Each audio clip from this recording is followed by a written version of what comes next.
Julia savait qu'elle était intelligente. Elle faisait partie de ces enfants précoces.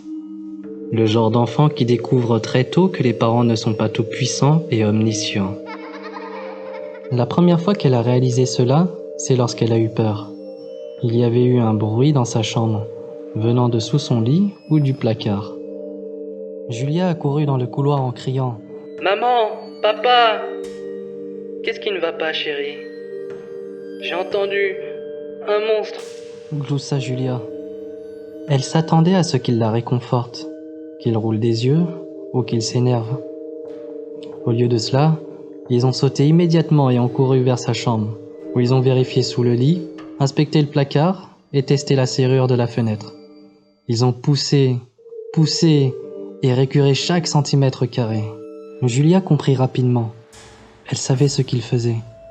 En prenant ses peurs au sérieux, ils montraient à leur petite fille qu'elle était en sécurité et aimée. Ils en avaient probablement lu dans un livre. Mais la leçon que Julia a apprise était qu'elle avait du pouvoir. Par la suite, réveiller ses parents est devenu un événement nocturne. Julia criait et pleurait. Il se précipitait dans sa chambre et Julia cachait son sourire derrière des larmes. Mais pas une seule fois, ils ne se sont plaints. Une nuit, elle ne pouvait plus le supporter.